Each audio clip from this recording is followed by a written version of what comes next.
Hi friends, இன்றைக்கி நம்ம பார்க்க போகிறது ரொம்பவே ஹெல்த்தியான ஒரு ரெசிபி தான்.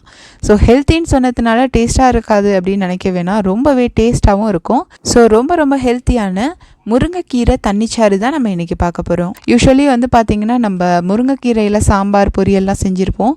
பட் இந்த ரெசிபி செஞ்சு பார்த்திங்கன்னா அதுக்கப்புறம் கண்டிப்பாக இதை தொடர்ந்து நீங்கள் செய்வீங்க. ஸோ இந்த ரெசிபி ரொம்ப நல்லா வர்றதுக்கு நான் சொல்கிற டிப்ஸை மிஸ் பண்ணாமல் கேளுங்க.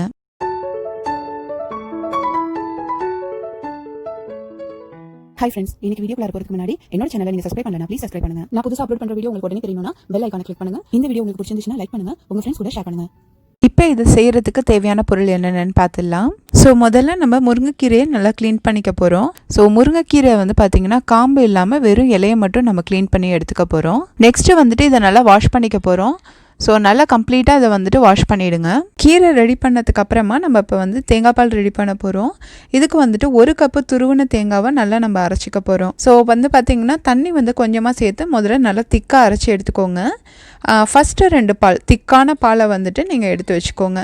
கிட்டத்தட்ட ஒரு கப் வர அளவுக்கு நீங்கள் திக்கான பால் எடுத்துக்கோங்க. ஸோ இந்த திக்கான பால் நம்ம கடைசியாக தான் யூஸ் பண்ணுவோம். இப்போ அந்த எக்ஸ்ட்ரா இருக்கிற அந்த தேங்காயோட செக்கையில் நம்ம தண்ணி எக்ஸ்ட்ராவாக ஊற்றி நம்ம 3வது 4வது தேங்காய் பால் புழிஞ்சு எடுத்துக்க போகிறோம். ஸோ இது நமக்கு தண்ணியாக தான் இருக்கணும். அதனால உங்களுக்கு எவ்வளோ தண்ணி தேவையோ குழம்பு எந்த அளவுக்கு நீங்கள் அந்த தண்ணிச்சாறு வைக்கணுமோ அந்த குவான்டிட்டிக்கு தேவையான அளவு நீங்கள் தண்ணி இப்போயே ஊற்றிக்கலாம். இதுக்கு பதிலாக நீங்கள் இன்னொரு மெத்தட்லையும் செய்யலாம். அது என்னென்னா நீங்கள் அரிசி களைஞ்ச தண்ணியை இந்த தேங்காய் தண்ணிக்கு பதிலாக நீங்கள் யூஸ் பண்ணலாம். ஸோ நீங்கள் அதை பண்ணுறதுக்கு முதல்ல அரிசியை ஒரு டைம் நல்லா களைஞ்சி ஊற்றிட்டு அதில் மறுபடியும் தண்ணி ஊற்றி நீங்கள் வாஷ் பண்ணி அதுக்கு எவ்வளோ உங்களுக்கு தண்ணி வேணுமோ அந்த அளவுக்கு நீங்கள் தண்ணி எடுத்து வச்சுக்கலாம்.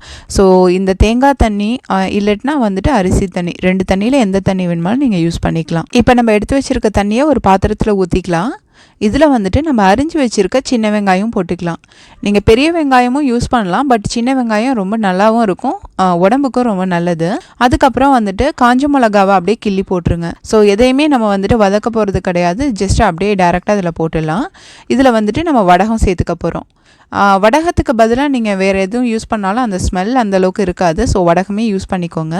இதில் பார்த்திங்கன்னா நம்ம ஜீரகத்தை நல்லா போட்டு அரைச்சிட்டு அதுக்கப்புறம் அந்த தண்ணியை ஆட் பண்ணிக்க போகிறோம். ஸோ நீங்கள் செகண்ட் டைம் தேங்காய் பால் எடுக்கும் போதே அதிலே ஜீரகத்தை போட்டு அரைச்சி அதே சேர்த்தாப்பில் நம்ம எடுத்துக்கலாம். அதுக்கப்புறம் பார்த்திங்கன்னா நம்ம மஞ்சள் உப்பு இது 2த்தையும் போட்டு இதில் மிக்ஸ் பண்ணிக்க போகிறோம். இதை நல்லா கையாலே நல்லா பிசைஞ்சு விட்டுக்கோங்க. அப்போ தான் அதோட சாறு எல்லாமே நல்லா இறங்கி வரும். இதை நல்லா நம்ம கொதிக்க விட போகிறோம். இது நல்லா கொதிச்சு அதோட சாரெல்லாம் இறங்கணும்.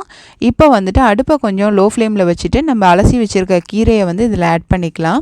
ஸோ கீரையை ஆட் பண்ணிவிட்டு நீங்கள் பார்த்திங்கன்னா ஒரு கொதி வர விடுங்க. ரொம்ப கொதிக்க விட்டுற வேணாம். ஸோ மீடியம் ஃப்ளேமில் வச்சு ஒரு கொதி வரட்டும். அது கொஞ்சம் கொதித்து வந்ததுக்கு அப்புறமா அடுப்பை ஆஃப் பண்ணிவிடுங்க. அடுப்பை ஆஃப் பண்ணிவிட்டு கவர் பண்ணி வச்சுடுங்க.